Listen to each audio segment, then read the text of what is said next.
பத்திரிகை துவங்கியவருக்கு அந்த ஹிந்து என்பதற்கான அர்த்தம் புரிந்திருந்தது. இன்றைக்கும் கூட ஹஜ் யாத்திரை செல்பவர்களை பார்த்து இவன் ஹிந்து என்றுதான் குறிப்பிடுகிறார்கள். ஹிந்து தேசத்தில் வந்தவன் என்று குறிப்பிடுகிறார்கள். தேசத்தின் பெயர் ஹிந்து. இந்த தேசத்தில் மலர்கின்ற அத்தனையும் ஹிந்து. இந்த தேசத்தின் பண்பாடு ஹிந்து பண்பாடு. அதைத்தான் தனித்தன்மை என்று குறிப்பிட்டால் அதுதான் ஹிந்து தன்மை. சந்தேகம் என்ன வருகிறது? இந்து மதம் என்கின்ற அடைப்புக்குறிக்குள் நிச்சயமாக இஸ்லாமோ கிறிஸ்தவமோ வர இயலாது என்று சொல்லிவிட்டீர்கள். அப்போது இங்கு வாழ்ந்து கொண்டிருக்கிற முஸ்லிம்கள் கிறிஸ்தவர்கள் அவர்களை பற்றி உங்களுடைய கண்ணோட்டம் என்ன? தெளிவானது. தயவு செய்து நீங்கள் எல்லாம் கண்ணை மூடியோ கண்ணை மூடாமலோ ஒரு 2000 ஆண்டுக்கு முன்பாக தயவு செய்து போம். அதற்கு முன்பும் இருக்கிறது 5000 ஆண்டு காலம் பழமை. ஆனாலும் குறைந்தபட்சம் ஒரு 2000 ஆண்டுக்கு முன்பாக தயவு செய்து நாம் கற்பனையிலே போகலாமே, பின்னோக்கி போகலாமே. இந்த பாரத நாட்டில், இந்த தமிழ்நாட்டில், இந்த தஞ்சை மாவட்டத்தில், இந்த முத்துப்பேட்டை நகரில் 2000 ஆண்டுக்கு முன்பாக ஒரு முஸ்லிம் இருந்திருப்பாரா? இருந்திருக்க வாய்ப்பில்லை. காரணம், உலகத்திலே இஸ்லாமிய மதம் அப்போது இல்லை. ஒரு கிறிஸ்துவர் இருந்திருப்பாரா? வாய்ப்பில்லை. உலகத்திலே கிறிஸ்துவ மதம் தோன்றவில்லை. இஸ்லாமிய மதம் தோன்றியது 14ஆம் நூற்றாண்டில் தான், 14 நூற்றாண்டுக்கு முன்புதான். 20 நூற்றாண்டுக்கு முன்பாக தோன்றியதா கிறிஸ்துவ மதம். ஆக 21 நூற்றாண்டுக்கு முன்பாக முத்துப்பேட்டையில் வாழ்ந்து கொண்டிருக்கிற மக்கள் அத்தனை பேரும் யாரு? இந்து மதத்தை சார்ந்தவர்கள். சரிதானா? அப்போ இங்கு வாழ்ந்து கொண்டிருக்கிற முஸ்லிம்கள் தெளிவாக சொல்கின்றேன், இஸ்லாம் என்கின்ற மதம் வெளிநாட்டில் தோன்றி இந்த தேசத்திற்குள் வந்த மதம். அதனால அது விதேசி மதம். கிறிஸ்துவம் என்கின்ற மதம் வெளிநாட்டில் தோன்றி இந்த தேசத்திற்கு வந்த மதம். அதனால் அது விதேசி மதம்.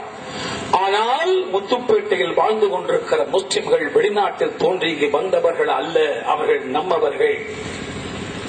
இங்கே வாழ்ந்து கொண்டிருக்கிற முஸ்லிம்களுடைய தாத்தாவுக்கு தாத்தாவுக்கு தாத்தாவுக்கு தாத்தாவுக்கு தாத்தாவுக்கு தாத்தாவுக்கு தாத்தாவும் நம்முடைய கருப்பூருக்கு தாத்தாவுக்கு தாத்தாவுக்கு தாத்தாவுக்கு தாத்தாவுக்கு தாத்தாவும் ஒரே குடும்பத்தை சார்ந்தவர்கள், ஒரே பிரிவை சார்ந்தவர்கள், ஒரே பண்பாட்டுக்கு சொந்தக்காரர்கள், ஒரே பாரம்பரியத்துக்கு சொந்தக்காரர்கள். நம்முடைய உடம்பில் ஓடக்கூடிய ரத்தமும் அவர்கள் உடம்பில் ஓடக்கூடிய ரத்தமும் ஒரே ரத்தம். அதனாலே சொல்கின்றேன், நாம் ஒரே ரத்தத்துக்கு சொந்தக்காரர்கள், ஒரே பாரம்பரியத்திற்கு சொந்தக்காரர்கள், ஒரே பண்பாட்டுக்கு சொந்தக்காரர்கள். இதை RSS சொன்னால் ஐயோ வகுப்பாளம் பேசுகிறது என்று சில பேர் பேசுகிறார்கள். மாறாக அவன் வேறு நான் வேறு என்று பிரித்து பிரித்து பேசி அதன் காரணமாக அவனத்தில் இருக்கிற ஒட்டுமொத்தமான ஓட்டுக்களை பொறுக்குவதற்காக அரசியல் கட்சிகள் மேலே போட்டு பேசினால் அதை இஸ்லாமிய சமுதாயம் ஆதரிக்கிறது, இந்துக்களும் சில பேர் ஆதரிக்கிறார்கள். எது இந்துக்களையும் முஸ்லிம்களை நிரந்தரமாக ஒற்றுமைப்படுத்த பேச்சே வராது, இயற்கையாக ஏற்பட்டுவிட. வழிபாட்டு ரீதியாக நீ பிரிந்து போயிருக்கிறீர்கள், அவ்வளவுதான். அதனால என்ன, எங்கள் மதத்தில் 1000 வழிபாட்டு முறைகள். சிலர் சிவனை வழிபடுகிறார்கள், சிலர் முருகனை வழிபடுகிறார்கள், சிலர் வைஷ்ணவனை வழிபடுகிறார்கள், ஐயப்பனை வழிபடுகிறார்கள், சில பேர் வழிபடாமலும் இருக்கிறார்கள், வீரமணி போன்றவர்கள். ஆனாலும் எங்கள் இந்து சமுதாயத்தில் அங்கம் வைக்கும் போது அல்லாஹ்வை வழிபடக்கூடிய நீங்களும் எங்கள் பண்பாட்டை ஏற்றுக்கொண்டு வாழலாமே. அது எப்படி சாத்தியமாக முடியும்? நீ இந்து பண்பாடு என்று சொன்ன பிறகு, இந்துத்துவம் என்று சொன்ன பிறகு, இந்த தேசத்தின் பண்பாடு அது உனக்கும் பொது. நான் ஒரு உதாரணம் குறிப்பிடுகின்றேன். நடைபெற்ற சம்பவம் என்ற காரணத்தால் இந்த உதாரணத்தை ஏற்கனவே நான் குறிப்பிட்டிருக்கலாம். எனக்கு தெரிந்த ஒருவர் குமரி மாவட்டத்தை சார்ந்தவர், நன்றாக படித்தவர். உங்களுக்கு புரிய வேண்டும் என்பதற்காக நான் அவருடைய ஜாதியை சொல்ல வேண்டியிருக்கிறது. நாடா சமுதாயத்திலே பிறந்து மதம் மாறிய குடும்பம், சில தலைமுறைக்கு முன்பாக மதம் மாறிய குடும்பம். அவருக்கு அமெரிக்காவில் நல்ல வேலை கிடைத்தது. கொஞ்ச நாள் கழிச்சு மறுபடியும் திரும்பி வந்தார். அவருடைய சொந்தக்கார பெண் ஒருத்தி, அந்த அம்மாவும் நல்ல படிச்சவங்க. அந்த அம்மாவும் நாடா சமுதாயத்திலே பிறந்து சில தலைமுறைக்கு முன்பாக மதம் மாறி, கிறிஸ்துவலாக மதம் மாறி போல குடும்பம். அந்த அம்மாவுக்கு இவருக்கு திருமணம் ஆயிற்று. அமெரிக்காவுக்கு போனார்கள். அங்கு போன பிறகு ஒரு பெண் குழந்தை பிறந்தது. ஒரு முறை வந்தார்கள், 2 முறை வந்தார்கள். அதற்கு பிறகு வர முடியல, அடிக்கடி வர முடியவில்லை. இந்த பெண் குழந்தைக்கு ஒரு 10 வயசு.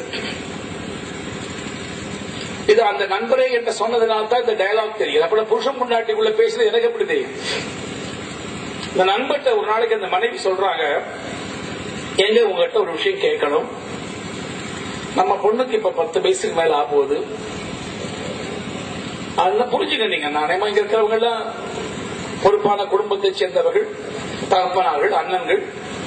10 வயசுக்கு மேல போகுதுன்னு சொல்றது அர்த்தம் என்னன்னா, எந்த நேரத்திலயும் அந்த குழந்தை பெரியவளாகலாம். இந்த நேரத்துல நம்ம குழந்தைய இந்த கலாச்சாரத்துல வளர்க்கறதுக்கு அது நம்ம கலாச்சாரத்துல வளரணும்.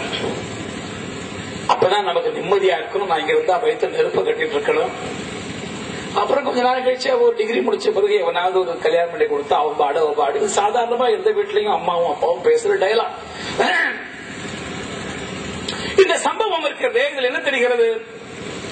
அவன் ஒரு கிறிஸ்துவன். கவனிங்க, கன்னியாகுமரி மாவட்டத்து கிறிஸ்துவன். அவன் போயிருக்கிற நாடு அமெரிக்க நாடு. அமெரிக்க நாடு கிறிஸ்துவ நாடு.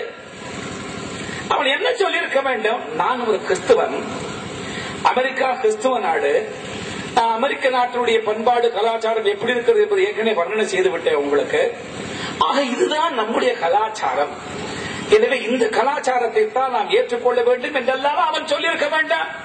அவர் கிறிஸ்துவனாக இருந்தாலும் கூட அமெரிக்காவுக்கு போன பிறகு அந்த கலாச்சாரத்தை குறிப்பிடும் பொழுது அது அமெரிக்க கலாச்சாரம் என்று குறிப்பிடுகிறார். கவனியுங்கள், நம்முடைய கலாச்சாரத்தில் நம்முடைய பெண்ணை வளர்க்க வேண்டும் என்று நீ சொல்கிறாயே, அந்த கன்னியாகுமரி கலாச்சாரம் எந்த கலாச்சாரம்?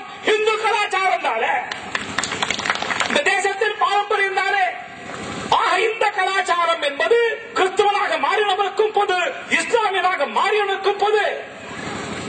தேசத்தின் கலாச்சாரம் பொது. மதம் மாறி இருக்கலாம், அதற்காக கலாச்சாரத்தை மாற்ற முடியுமா? முன்னோர்களை மாற்ற முடியுமா? இந்தோனேஷியாவிலே வாழ்ந்து கொண்டிருக்கிற முஸ்லிம்கள் எல்லாம் குழந்தைக்கு இந்து பெயர் வைத்திருக்கிறார்கள். அங்கே கருடா ஏர்வேஸ் இருக்கிற விமானத்திற்கு பெயர், அங்கே இருக்கிற ரிசர்வ் வங்கிக்கு பெயர் குபேரா பேங்க் என்று பெயர். இதை பற்றி எல்லாம் நம் நாட்டு தூதுவர், அந்த நாட்டு அமைச்சரை கேட்கும் போது சொல்கிறார், நாங்கள் மதத்தை மாற்றம்தான் மாற்றிக்கொண்ட முடிய முன்னோர்களை மாற்றிக்கொள்ள முடியும் என்று கேட்டார். அவருக்கு இருக்கிற புத்தி முத்துப்பேட்டை இருக்கிற முஸ்லிம்களுக்கு இருக்க வேண்டாமா? உங்களாலே நினைத்தாலும் பண்பாட்டை மாற்றிக்கொள்ள முடியாது, ரத்தத்தை மாற்றிக்கொள்ள முடியாது, முன்னோர்களை மாற்றிக்கொள்ள முடியாது. வெறும் வழிபாடு மாத்திரம் மாற்றிக்கொண்டீர்கள். இதைத்தானே நாம் சொல்கின்றோம். நாம் ஒன்று என்று கதறி கதறி கத்தினால், ஐயோ இவன் வகுப்பாடம் பேசுகிறான் சொன்னால் என்ன செய்ய?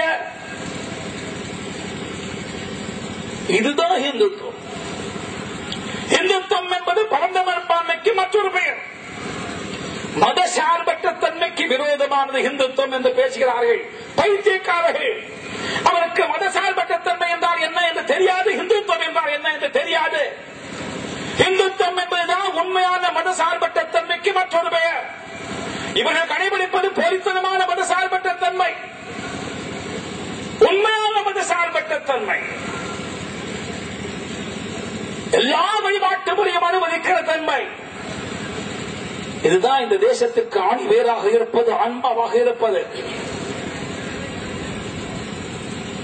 ஒரு நடைமுறையில் இருக்கிற ஒரு நிகழ்வை நான் சொல்லியாக வேண்டும். மணி விழாது